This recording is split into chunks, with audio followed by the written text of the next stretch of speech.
Chapter 23. I was sitting in the little room again, the room like a waiting room at the station. The policeman was there, bending over me, giving me a glass of water, and someone's hand was on my arm, Frank's hand. I sat quite still, the floor, the walls, the figures of Frank and the policeman taking solid shape before me. "I'm so sorry," I said. "Such a stupid thing to do. It was so hot in that room, so very hot." "It gets very airless in there," said the policeman. "There's been complaints about it often, but nothing's ever done. We've had ladies fainting in there before." "Are you feeling better, Mrs. De Winter?" said Frank. Yes, much better. I shall be all right again. Don't wait with me." "I'm going to take you back to Manderley." "No." "Yes. Maxim has asked me to." "No, you ought to stay with him." "Maxim told me to take you back to Manderley." He put his arm through mine and helped me to get up. "Can you walk as far as the car, or shall I bring it round?" "I can walk, but I'd much rather stay. I want to wait for Maxim." "Maxim may be a long time." Why did he say that? What did he mean? Why didn't he look at me? He took my arm and walked with me along the passage to the door, and so down the steps into the street. Maxim may be a long time. We did not speak. We came to the little Morris car belonging to Frank. He opened the door and helped me in. Then he got in himself and started up the engine. We drove away from the cobbled marketplace, through the empty town, and out onto the road to Kerrith. Will they be a long time? What are they going to do? "They may have to go over the evidence again." Frank looked straight in front of him along the hard white road. "They've had all the evidence," I said. "There's nothing more anyone can say." "You never know," said Frank. "The coroner may put his questions in a different way. Tab has altered the whole business. The coroner will have to approach it now from another angle." "What angle? How do you mean?" "You heard the evidence? You heard what Tab said about the boat? They won't believe in an accident any more." "It's absurd, Frank. It's ridiculous. They should not listen to Tab. How can he tell, after all these months, how holes came to be in a boat? What are they trying to prove?" "I don't know." "That coroner will go on, harping at Maxim, making him lose his temper, making him say things he doesn't mean. He will ask question after question, Frank, and Maxim won't stand it. I know he won't stand it." Frank did not answer. He was driving very fast. For the first time since I had known him, he was at a loss for the usual conventional phrase. That meant he was worried, very worried. And usually he was such a slow, careful driver, stopping dead at every crossroads, peering to right and left, blowing his horn at every bend in the road. "That man was there," I said. "That man who came once to Manderley to see Mrs. Danvers." "You mean Favell?" asked Frank. "Yes, I saw him." "He was sitting there with Mrs. Danvers." "Yes, I know." "Why was he there? What right had he to go to the inquest?" "He was her cousin." "It's not right that he and Mrs. Danvers should sit there, listening to that evidence. I don't trust them, Frank." "No." "They might do something. They might make mischief." Again, Frank did not answer. I realized that his loyalty to Maxim was such that he would not let himself be drawn into a discussion, even with me. He did not know how much I knew, nor could I tell for certainty how much he knew. We were allies, we traveled the same road, but we could not look at one another. We neither of us dared risk a confession. We were turning in now at the lodge gates, and down the long, twisting, narrow drive to the house. I noticed for the first time how the hydrangeas were coming into bloom, their blue heads thrusting themselves from the green foliage behind. For all their beauty, there was something somber about them. They were like the wreaths, stiff and artificial, that you see beneath glass cases in a foreign churchyard. There they were, all the way along the drive, On either side of us, blue, monotonous, like spectators lined up in a street to watch us pass. We came to the house at last and rounded the great sweep before the steps. "Will you be all right now?" said Frank. "You can lie down, can't you?" "Yes," I said. "Yes, perhaps." "I shall go back to Lanyon," he said. "Maxim may want me." He did not say anything more. He got quickly back into the car again and drove away. Maxim might want him. Why did he say Maxim might want him? Perhaps the coroner was going to question Frank as well. Ask him about that evening, over 12 months ago, when Maxim had dined with Frank. He would want to know the exact time that Maxim left his house.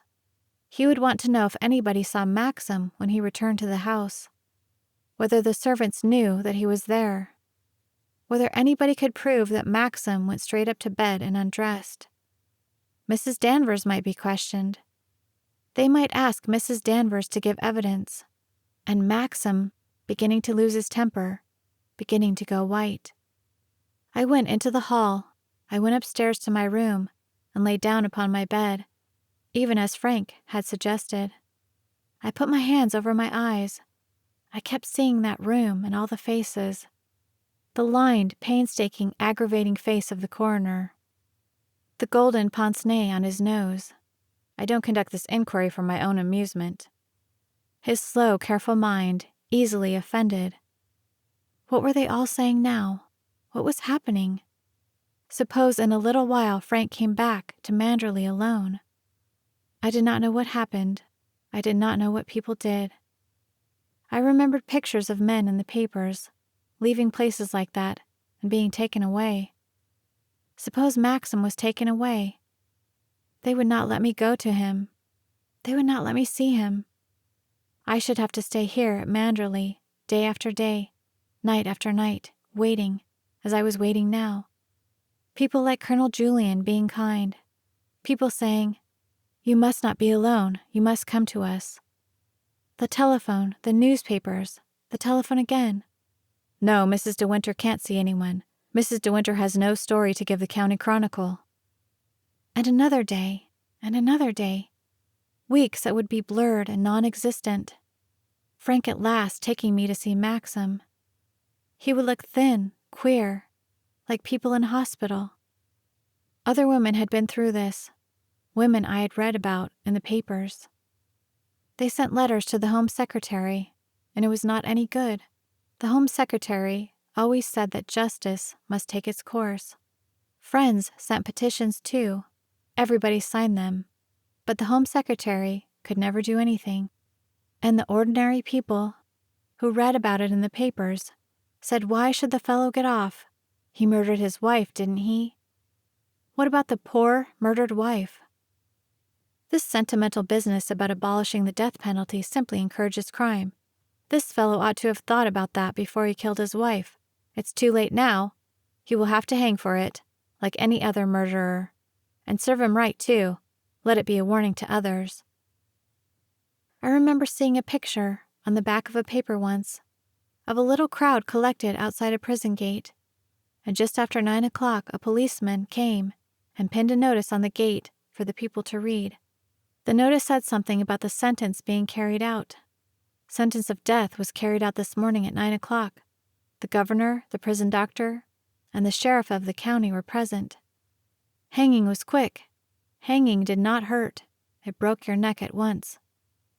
No, it did not. Someone said once it did not always work. Someone who had known the governor of a prison.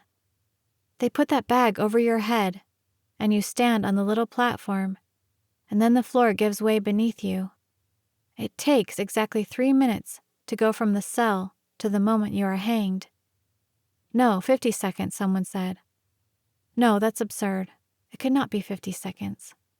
There's a little flight of steps down the side of the shed, down to the pit. The doctor goes down there to look. They die instantly. No, they don't. The body moves for some time. The neck is not always broken. Yes, but even so they don't feel anything.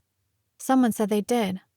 Someone who had a brother who was a prison doctor said it was not generally known, because it would be such a scandal, but they did not always die at once. Their eyes were open. They stay open for quite a long time. God, don't let me go on thinking about this. Let me think about something else, about other things, about Mrs. Van Hopper in America. She must be staying with her daughter now. They had that house on Long Island in the summer. I expect they played a lot of bridge. They went to the races. Mrs. Van Hopper was fond of the races. I wonder if she still wears that little yellow hat.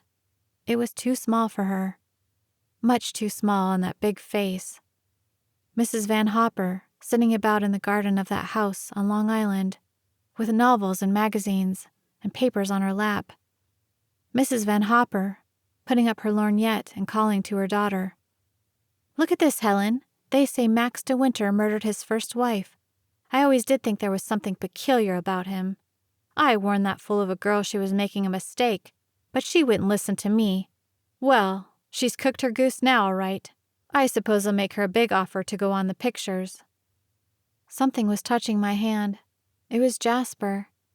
Jasper thrusting his cold, damp nose in my hands. He had followed me up from the hall. Why did dogs make one want to cry? There was something so quiet and hopeless about their sympathy. Jasper knowing something was wrong, as dogs always do. Trunks being packed, cars being brought to the door, dogs standing with drooping tails, dejected eyes, wandering back to their baskets in the hall when the sound of the car dies away.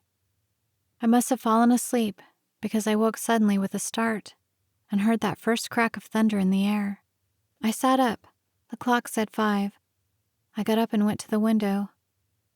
There was not a breath of wind. The leaves hung listless on the trees, waiting. The sky was slaty gray. The jagged lightning split the sky. Another rumble in the distance. No rain fell. I went out into the corridor and listened. I could not hear anything. I went to the head of the stairs. There was no sign of anybody. The hall was dark because of the menace of thunder overhead. I went down and stood on the terrace. There was another burst of thunder. One spot of rain fell on my hand. One spot, no more. It was very dark. I could see the sea beyond the dip in the valley like a black lake. Another spot fell on my hands, and another crack of thunder came. One of the housemaids began shutting the windows in the rooms upstairs. Robert appeared and shut the windows of the drawing room behind me. "The gentlemen are not back yet, are they, Robert?" I asked. "No, madam, not yet. I thought you were with them, madam." No. I've been back some time." "Will you have tea, madam?" No, I'll wait." "It looks as though the weather was going to break at last, madam." "Yes." No rain fell. Nothing since those 2 drops on my hand. I went back and sat in the library. At 5:30, Robert came into the room.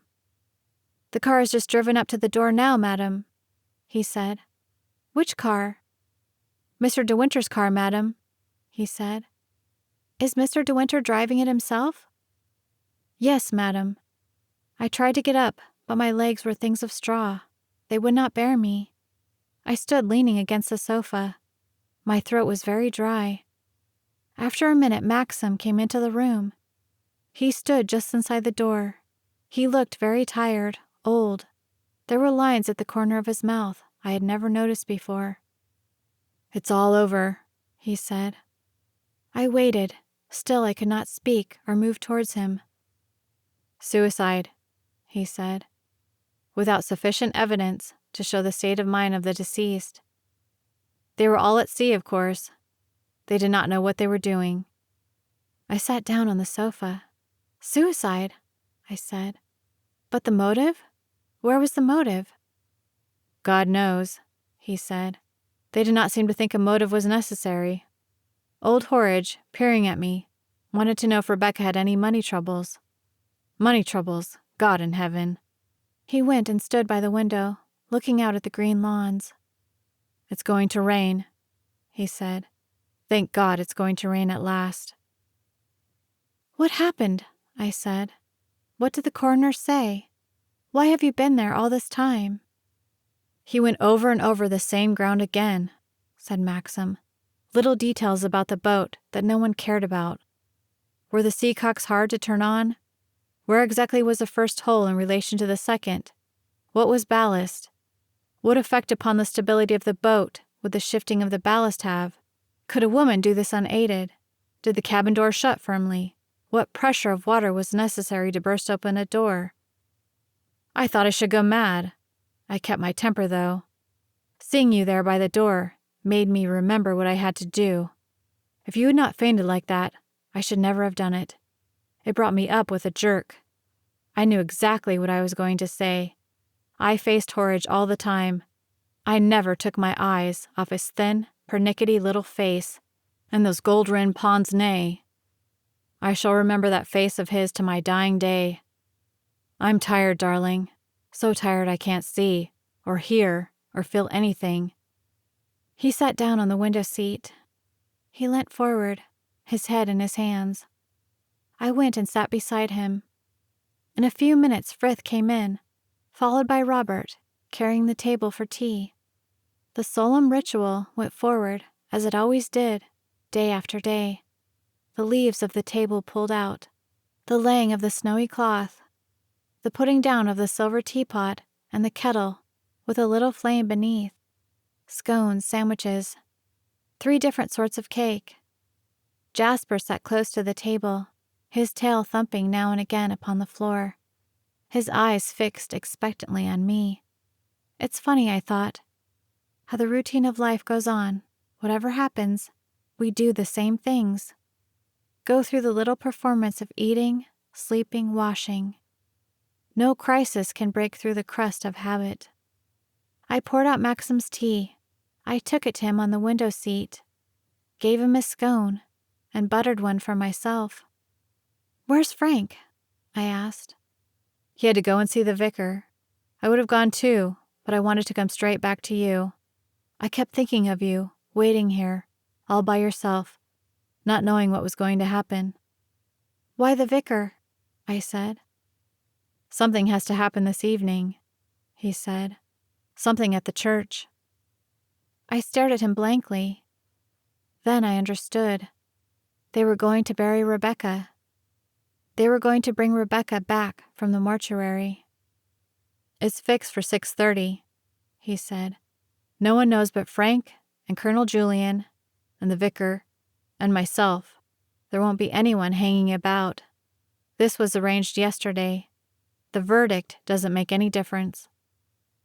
"What time must you go?" "I'm meeting them there at church at 6:25. I did not say anything. I went on drinking my tea. Maxim put his sandwich down untasted. "It's still very hot, isn't it?" he said. "It's a storm," I said. "It won't break. Only little spots at a time. It's there in the air. It won't break." "It was thundering when I left Lanyon," he said. "The sky was like ink over my head. Why in the name of God doesn't it rain?" The birds were hushed in the trees. It was still very dark. "I wish you did not have to go out again," I said. He did not answer. He looked tired, so deathly tired. "We'll talk over things this evening when I get back," he said presently. "We've got so much to do together, haven't we? We've got to begin all over again. I've been the worst sort of husband for you." "No," I said. "No." "We'll start again, once this thing is behind us. We can do it, you and I. It's not like being alone. The past can't hurt us if we are together. You'll have children, too." After a while he glanced at his watch. "It's 6:10, he said. "I shall have to be going. It won't take long, not more than half an hour. We've got to go down to the crypt." I held his hand. "I'll come with you. I shan't mind. Let me come with you." "No," he said. "No, I don't want you to come." Then he went out of the room. I heard the sound of the car starting up in the drive. Presently the sound died away, and I knew he had gone. Robert came to clear away the tea. It was like another day. The routine was unchanged. I wondered if it would have been so had Maxim not come back from Lanyon. I wondered if Robert would have stood there, that wooden expression on his young sheep's face, brushing the crumbs from the snow-white cloth, picking up the table, carrying it from the room. It seemed very quiet in the library when he had gone. I began to think of them down at the church, going through that door and down the flight of stairs to the crypt. I had never been there. I had only seen the door. I wondered what a crypt was like, if there were coffins standing there. Maxim's father and mother. I wondered what would happen to the coffin of that other woman who had been put there by mistake. I wondered who she was. Poor unclaimed soul, washed up by the wind and tide. Now another coffin would stand there. Rebecca would lie there in the crypt as well. Was the vicar reading the burial service there, with Maxim and Frank and Colonel Julian standing by his side? Ashes to ashes, dust to dust. It seemed to me that Rebecca had no reality any more. She had crumbled away when they had found her on the cabin floor. It was not Rebecca who was lying in the crypt. It was dust, only dust. Just after 7, the rain began to fall. Gently at first, a light pattering in the trees, and so thin I could not see it. Then louder and faster, a driving torrent falling slantways from the slate sky, like water from a sluice. I left the windows open wide. I stood in front of them and breathed the cold, clean air. The rain splashed into my face and on my hands. I could not see beyond the lawns. The falling rain came thick and fast. I heard it sputtering in the gutter pipes above the windows and the splashing on the stones of the terrace. There was no more thunder. The rain smelt of moss and earth and of the black bark of trees. I did not hear Frith come in at the door. I was standing by the window, watching the rain. I did not see him until he was beside me. "Excuse me, madam," he said. "Do you know if Mr. De Winter will be long?" "No," I said, "not very long." "There's a gentleman to see him, madam," said Frith, after a moment's hesitation. "I'm not quite sure what I ought to say. He's very insistent about seeing Mr. De Winter." "Is it anyone you know?" Frith looked uncomfortable. "Yes, madam," he said. "It's a gentleman who used to come here frequently at one time when Mrs. De Winter was alive. A gentleman called Mr. Favell." I knelt on the window seat and shut the window. The rain was coming in on the cushions. Then I turned round and looked at Frith. "I think perhaps I had better see Mr. Favell," I said. "Very good, madam." I went and stood over on the rug beside the empty fireplace. It was just possible that I should be able to get rid of Favell before Maxim came back. I did not know what I was going to say to him, but I was not frightened. In a few moments Frith returned and showed Favell into the library. He looked much the same as before, but a little rougher if possible, a little more untidy. He was the sort of man who invariably went hatless. His hair was bleached from the sun of the last days, and his skin was deeply tanned. His eyes were rather bloodshot. I wondered if he had been drinking. "I'm afraid Maxim is not here," I said. "I don't know when he will be back. Wouldn't it be better if you made an appointment to see him at the office in the morning?" "Waiting doesn't worry me," said Favell. "And I don't think I shall have to wait very long, you know. I had a look in the dining room as I came along, and I see Max's place is laid for dinner all right." "Our plans have been changed," I said. "It's quite possible Maxim won't be home at all this evening." "He's run off, has he?" said Favell, with a half-smile I did not like. "I wonder if you really mean it.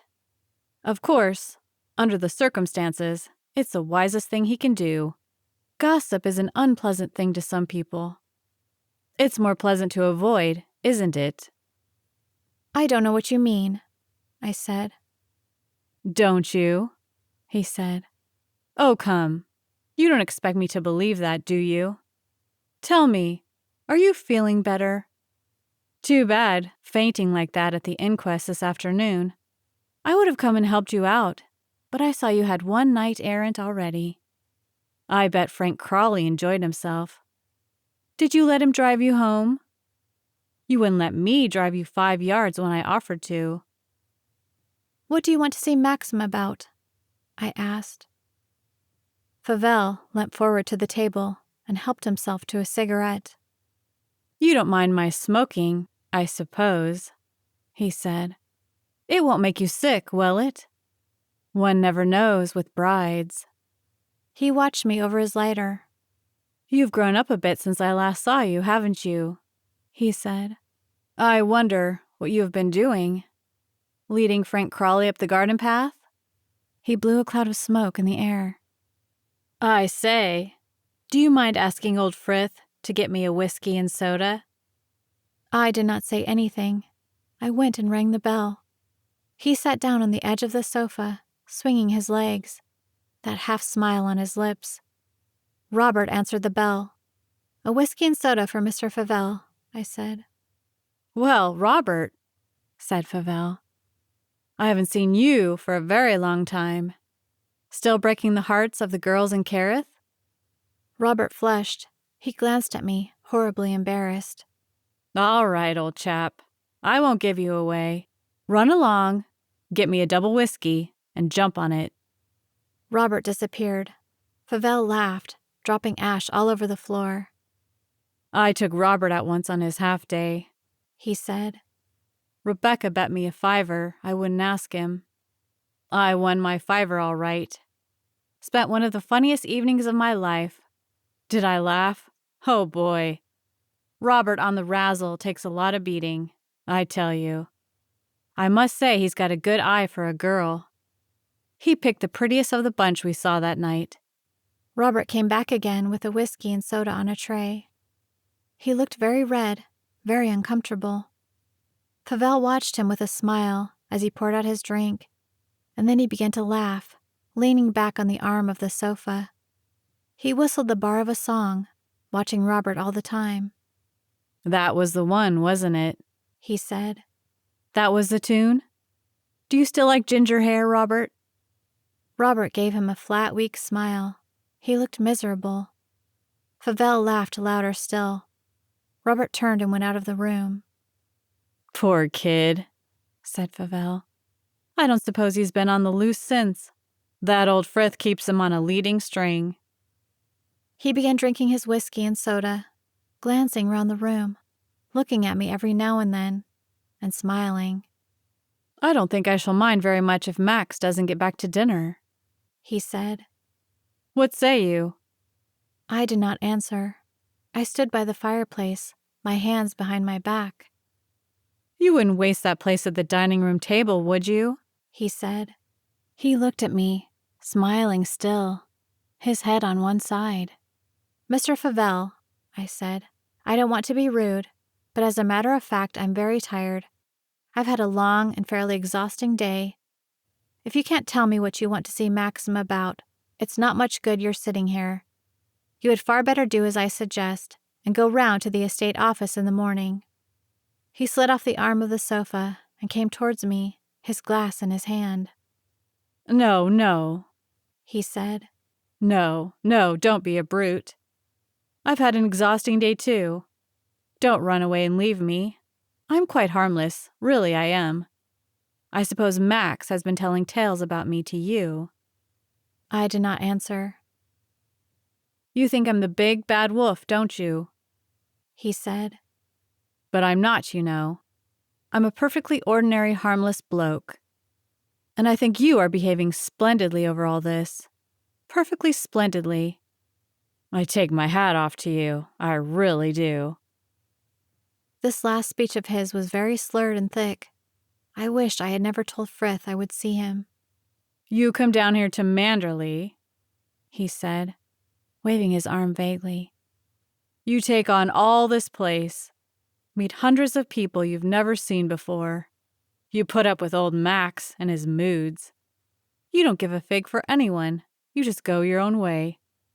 I call it a damn good effort. And I don't care who hears me say so. A damn good effort. He swayed a little as he stood.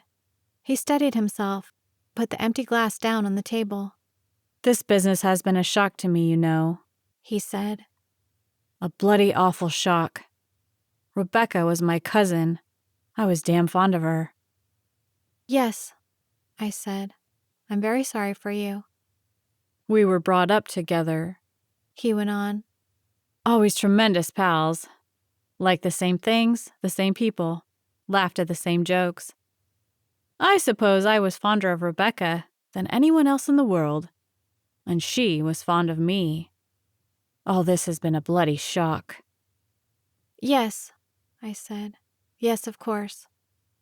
And what is Max going to do about it? That's what I want to know. Does he think he can sit back quietly, now that the sham inquest is over? Tell me that. He was not smiling anymore. He bent towards me. I'm going to see justice is done to Rebecca, he said, his voice growing louder. Suicide. God almighty. That doddering old fool of a coroner got the jury to say suicide. You and I know it wasn't suicide. He leant closer to me still. Don't we? He said slowly.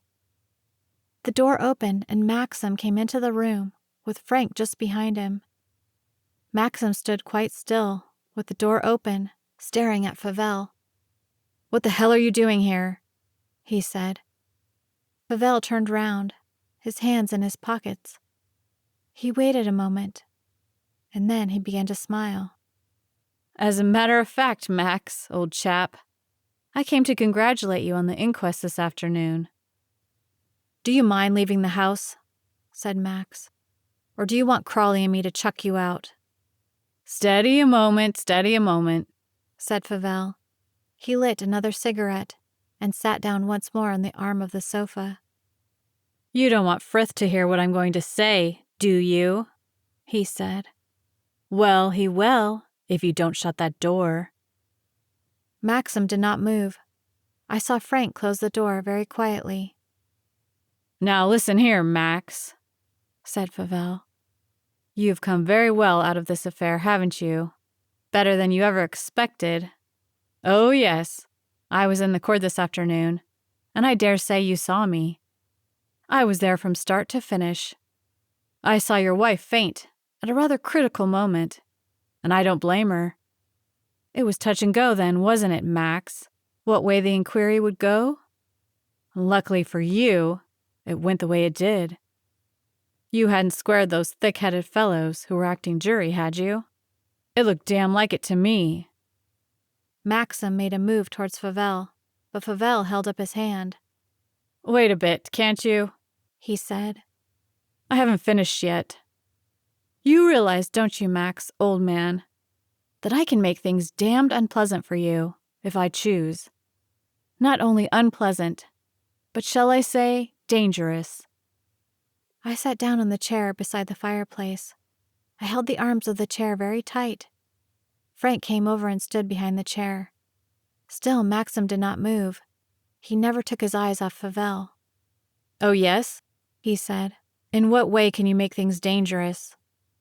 Look here, Max, said Favel. I suppose there are no secrets between you and your wife, and from the look of things, Crawley there just makes a happy trio. I can speak plainly then, and I will. You all know about Rebecca and me. We were lovers, weren't we? I've never denied it, and I never will. Up to the present, I believed, like every other fool, that Rebecca was drowned sailing in the bay, and that her body was picked up at Edgecombe weeks afterwards.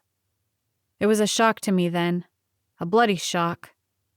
But I said to myself, that's the sort of death Rebecca would choose. She'd go out like she lived, fighting. He paused. He sat there on the edge of the sofa, looking at all of us in turn. Then I pick up the evening paper a few days ago, and I read that Rebecca's boat had been stumbled on by the local diver, and that there was a body in the cabin. I couldn't understand it. Who the hell would Rebecca have as a sailing companion, It didn't make sense. I came down here, and I put up at a pub just outside Carith. I got in touch with Mrs. Danvers. She told me that the body in the cabin was Rebecca's.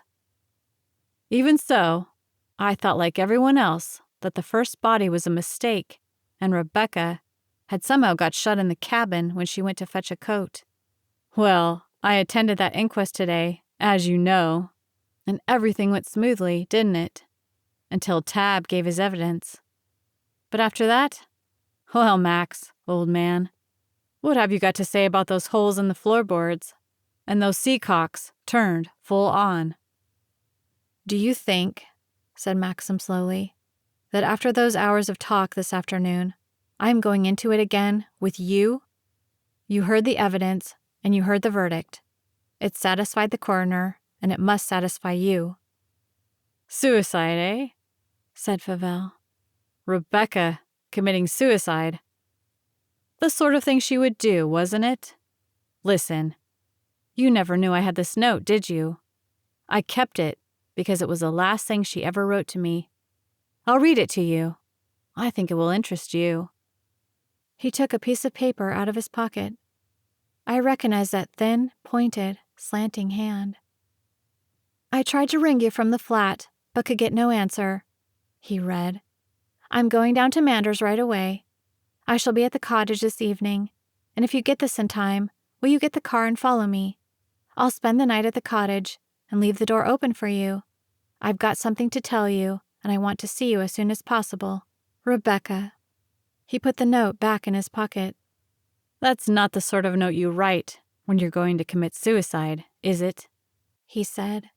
It was waiting for me in my flat when I got back about 4 a.m. I had no idea Rebecca was to be in London that day, or I should have got in touch with her. It happened by a vile stroke of fortune. I was on a party that night. When I read the note at 4 a.m, I decided it was too late to go crashing down on a 6-hour run to Manderley. I went to bed, determined to put a call through later in the day. I did, about 12 o'clock, and I heard Rebecca had been drowned. He sat there, staring at Maxim. None of us spoke. Supposing the coroner this afternoon had read that note, it would have made it a little bit more tricky for you, wouldn't it, Max, old man? Said Favell. Well, said Maxim, why didn't you get up and give it to him? Steady, old boy, steady.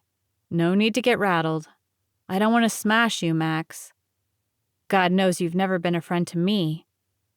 But I don't bear malice about it. All married men with lovely wives are jealous, aren't they? And some of 'em just can't help playing Othello. They're made that way. I don't blame them. I'm sorry for them. I'm a bit of a socialist in my way, you know. And I can't think why fellows can't share their women instead of killing them. What difference does it make? You can get your fun just the same. A lovely woman isn't like a motor tire. She doesn't wear out. The more you use her, the better she goes. Now, Max, I've laid all my cards on the table. Why can't we come to some agreement? I'm not a rich man. I'm too fond of gambling for that. But what gets me down is never having any capital to fall back upon. Now, if I had a settlement of $2,000 or $3,000 a year for life, I could jog along comfortably, and I'd never trouble you again. I swear before God I would not. I've asked you before to leave the house, said Maxim. I'm not going to ask you again. There's the door behind me. You can open it yourself. Hold on a minute, Maxim, said Frank. It's not quite so easy as all that. He turned to Favell. I see what you're driving at. It happens, very unfortunately, that you could, as you say, twist things round and make it difficult for Maxim. I don't think he sees it as clearly as I do. What is the exact amount you propose Maxim should settle on you? I saw Maxim go very white, and a little pulse began to show on his forehead. Don't interfere with this, Frank, he said. This is my affair entirely. I'm not going to give way to blackmail. I don't suppose your wife wants to be pointed out as Mrs. De Winter, the widow of a murderer, of a fellow who was hanged," said Fauvel. He laughed and glanced towards me. "You think you can frighten me, don't you, Fauvel?" said Maxim. "Well, you are wrong. I'm not afraid of anything you can do. There is a telephone in the next room. Shall I ring up Colonel Julien and ask him to come over? He's the magistrate. He'll be interested in your story." Fauvel stared at him and laughed. "Good bluff," he said. "But it won't work. You wouldn't dare ring up old Julien. I've got enough evidence to hang you, Max, old man." Maxim walked slowly across the room and passed through to the little room beyond. I heard the click of the telephone. "Stop him," I said to Frank. "Stop him, for God's sake." Frank glanced at my face. He went swiftly towards the door. I heard Maxim's voice, very cool, very calm. "I want Carruth 17, he said. Fauvel was watching the door, his face curiously intense. "Leave me alone," I heard Maxim say to Frank, and then 2 minutes afterwards, "Is that Colonel Julien speaking? It's De Winter here. Yes. Yes, I know. I wonder if you could possibly come over here at once. Yes, to Manderley. It's rather urgent. I can't explain why on the telephone, but you shall hear everything directly you come. I'm very sorry to have to drag you out. Yes. Thank you very much. Goodbye." He came back again into the room. "Julien is coming right away," he said. He crossed over and threw open the windows. It was still raining very hard. He stood there with his back to us, breathing the cold air. "Maxim," said Frank quietly. "Maxim." He did not answer. Fauvel laughed and helped himself to another cigarette. "If you want to hang yourself, old fellow, it's all the same to me," he said. He picked up a paper from the table and flung himself down on the sofa, crossed his legs, and began to turn over the pages. Frank hesitated, glancing from me to Maxim. Then he came beside me. "Can't you do something?" I whispered. "Go out and meet Colonel Julien? Prevent him from coming? Say it was all a mistake?" Maxim spoke from the window without turning round. "Frank is not to leave this room," he said. "I'm going to manage this thing alone. Colonel Julien will be here in exactly 10 minutes. We none of us said anything. Fauvel went on reading his paper. There was no sound but the steady falling rain. It fell without a break, steady, straight, and monotonous. I felt helpless, without strength. There was nothing I could do, nothing that Frank could do. In a book or in a play, I would have found a revolver, and we should have shot Fauvel, hidden his body in a cupboard. There was no revolver. There was no cupboard. We were ordinary people. These things did not happen. I could not go to Maxim now and beg him on my knees to give Fauvel the money. I had to sit there, with my hands in my lap, watching the rain, watching Maxim with his back turned to me, standing by the window. It was raining too hard to hear the car. The sound of the rain covered all other sounds. We did not know Colonel Julien had arrived until the door opened and Frith showed him into the room. Maxim swung round from the window. "Good evening," he said. "We meet again. You've made very good time." "Yes," said Colonel Julien. "You said it was urgent, so I came at once. Luckily, my man had left the car handy. What an evening." He glanced at Fauvel uncertainly, and then came over and shook hands with me, nodding to Maxim. "A good thing the rain has come," he said. "It's been hanging about too long. I hope you're feeling better." I murmured something, I don't know what, and he stood there looking from one to the other of us, rubbing his hands. "I think you realize," Maxim said, "that I haven't brought you out on an evening like this for a social half-hour before dinner. This is Jack Fauvel, my late wife's first cousin. I don't know if you have ever met." Colonel Julien nodded. "Your face seems familiar. I probably met you here in the old days." "Quite," said Maxim. "Go ahead, Fauvel." Fauvel got up from the sofa and chucked the paper back on the table. The 10 minutes seemed to have sobered him.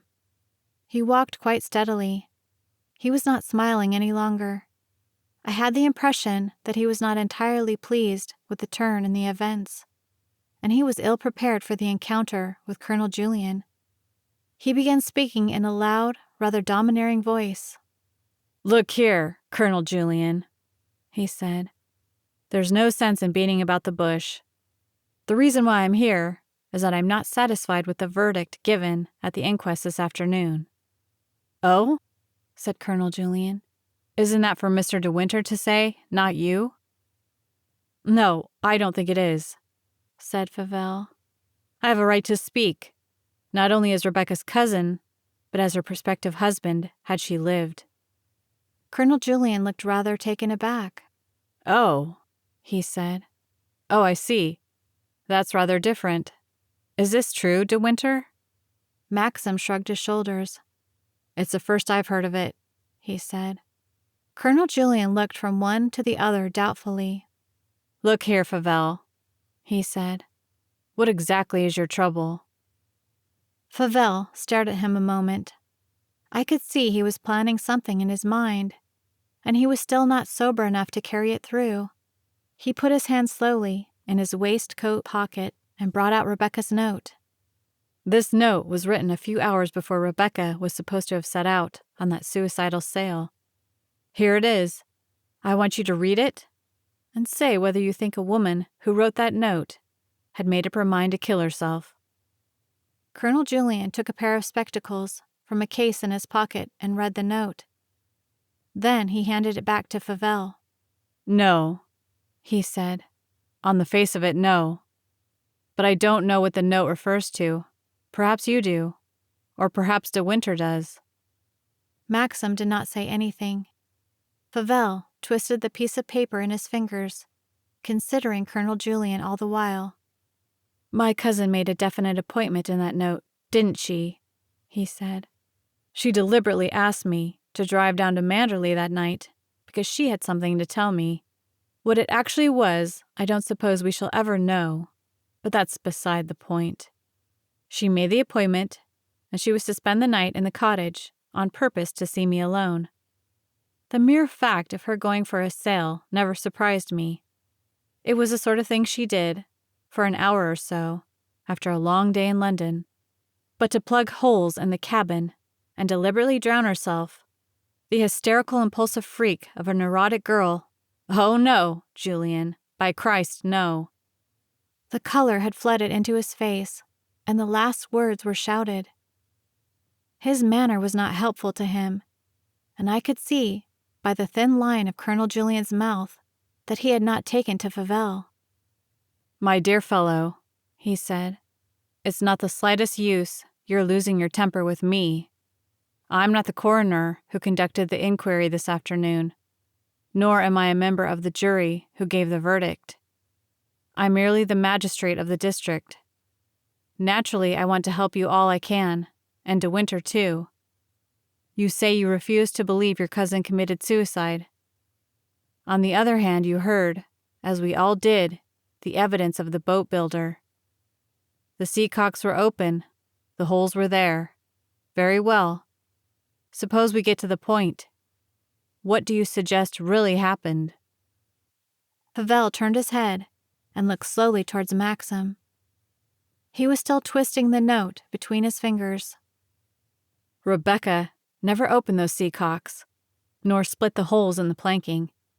Rebecca never committed suicide. You've asked for my opinion, and by God you shall have it.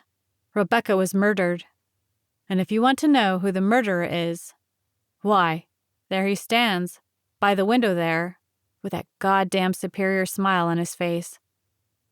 He couldn't even wait, could he, until the year was out, before marrying the first girl he set his eyes on. There he is. There's your murderer for you. Mr. Maximilian de Winter.